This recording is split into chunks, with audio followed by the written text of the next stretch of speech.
Office চত্বরের প্রতি জায়গা কিভাবে কাজে লাগানো যায় এই বিষয়টি চিন্তায় রেখে কৃষি সম্প্রসারণ অধিদপ্তর নাটোর একটি অনন্য দৃষ্টান্ত স্থাপন করেছে। আমরা যদি কৃষি সম্প্রসারণ অধিদপ্তর নাটোর অফিসে প্রবেশ করি, প্রবেশ পথেই আমরা নাটোর কৃষি সম্প্রসারণ অধিদপ্তরের সৌন্দর্য বৃদ্ধির জন্য বেশ কিছু চিহ্ন দেখতে পাবো। আমরা জানি অফিস চত্বরে কিছু পতিত জায়গা থাকে। এই পতিত জায়গাগুলোর সৌন্দর্য বৃদ্ধি করার জন্য অনেক সময় মৌসুমী ফুল রোপণ করা হয়ে থাকে কিংবা স্থায়ী কিছু গাছ রোপণ করা হয়ে থাকে।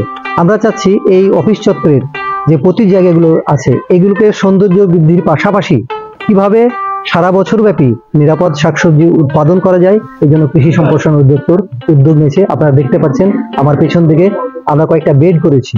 এই বেডে আমরা বিভিন্ন ধরনের শাকসবজি রোপণ করেছি এবং এই শাকসবজিগুলো খুবই নিরাপদ, কারণ আমরা এখানে জৈব সার ব্যবহার করেছি। পাশাপাশি আমরা কিভাবে সারা বছর বস্তায় আদা চাষ করা যায়, এই জন্য নমুনা হিসেবে আমার পিছনে দেখতে পাচ্ছেন আপনারা বস্তায় আমরা আদা চাষ করেছি। গাছের চেহারা খুব সুন্দর, আমরা দেখেছি যে আদা খুব সুন্দর আসছে। এখানে সবজি উৎপাদন করার ক্ষেত্রেই যে প্রতি জায়গাটুকু ব্যবহার করা হয়েছে তা না, অফিসের সৌন্দর্য বৃদ্ধি করার জন্য কিন্তু এখানে বিভিন্ন সময় মৌসুমী ফুলগুলো লাগানো হয়ে থাকে। এখানে বিভিন্ন ধরনের ফুল রয়েছে, তার মধ্যে অন্যতম হচ্ছে চায়না গাঁদা, এনকা গাঁদা সহ হাইব্রিড জাতের যে গাঁদা ফুল, এইগুলো কিন্তু এখানে লাগানো হয়েছে এবং অফিসের সৌন্দর্য বৃদ্ধির জন্য কিন্তু এই গাঁদা ফুলগুলো এখন অফিসটাকে আরো সৌন্দর্যমণ্ডিত করেছে।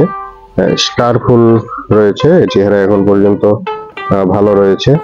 এছাড়া এখানে রয়েছে সিলভিয়া ফুল। এই সিলভিয়া কিন্তু ইতিমধ্যেই ফুল ধরা শুরু করেছে।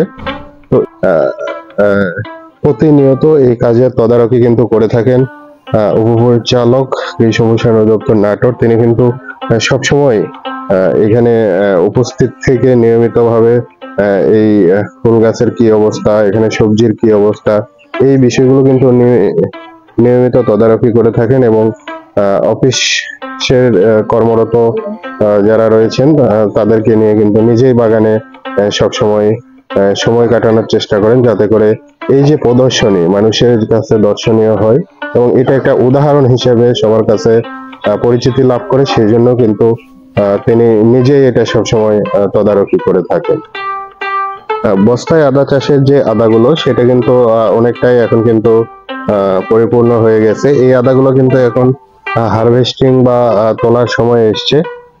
ইতিমধ্যেই কিন্তু আমরা দেখছি যে এই আদাটাকে হারভেস্ট করা হচ্ছে। আমরা যদি দেখি যে অফিস চত্বরে যে ছায়াযুক্ত স্থানে এখানে যে বস্তায় আদা চাষ করা হয়েছে এটা কিন্তু উত্তোলন করা হচ্ছে। এটা শুধু ব্যবসায়িক উদ্দেশ্য নয়, এটা একটি এই যে প্রতি জায়গা ব্যবহারের একটা অনন্য উদাহরণ হিসাবে আমরা দেখছি। আমরা চাচ্ছি যে আমরা জানি যে বিভিন্ন অফিসে বিশেষ করে কৃষি সম্প্রসারণ অধিদপ্তরে বিভিন্ন মানুষজন আসে, এখানে কৃষকেরা আসে, সুশীল সমাজ আসে, সাংবাদিক ভাইরা আসে, তারা এটা দেখে যাতে উদ্বুদ্ধ হয়ে তাদের অফিস চত্বরে অথবা প্রতি জায়গাগুলো সদ্ব্যবহার করতে পারে, এই জন্য কৃষি সম্প্রসারণ অধিদপ্তর কাজ করে যাচ্ছে।